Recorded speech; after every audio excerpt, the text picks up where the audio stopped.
Line king மாதிரியே உண்மையான ஒரு ஸ்டோரி நிறைய பேர் கேள்விப்பட்டிருப்பீங்க. The story of Scarface. மசை மரா அப்படிங்கிற இடத்துல 2 சிங்கத்துக்கு 4 குட்டிங்க பிறக்குது. அதுக்கப்புறம் அவட அப்பாவே 4 குட்டிங்களையும் விரட்டி விட்டுருது. 4 குட்டியும் பசியால தவிக்குது. பசி யாரதான் விட்டு வைக்கல. அப்போ அந்த சிங்க குட்டிங்க முடிவெடுத்தது இந்த காட்டையே ஆளணும்னு. ஆனா அந்த காட்டுல ஆல்ரெடி ஒரு மோசமான சிங்க கூட்டமே இருக்கு. அந்த கேங்கோட தலைவன் ரொம்பவே பெருசானவன். பவர்ஸ்லயும் சரி, சைஸ்லயும் சரி. அதை பார்த்து நம்ம 4 சிங்கத்துல 3 சிங்கத்துக்கு ரொம்பவே பயம். சோ பின் வாங்குச்சு.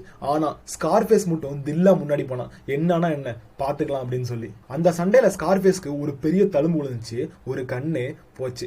ஆனாலும் அந்த சிங்க கூட்டத்தையே அழிச்சு காட்டுக்கே ராஜாவா மாறினா அந்த அன்னைக்கு. அப்போதான் ஸ்கார்ஃபேஸுக்கு கிடைச்ச பேர் ஸ்கார்ஃபேஸ் அப்படிங்க. இது மட்டும் கிடையாது, 400 ஹைனாஸ் 130 சிங்கம் அப்படின்னு எல்லாத்தையுமே தோக்கடிச்சிருக்கு. இதெல்லாம் பத்தாதுன்னு நீரியான முதல்ல அப்படின்னு எல்லாத்தையுமே கதற விட்டுருக்கு ஸ்கார்ஃபேஸ். கடைசி அந்த ஸ்கார்ஃபேஸ் இறந்துச்சு.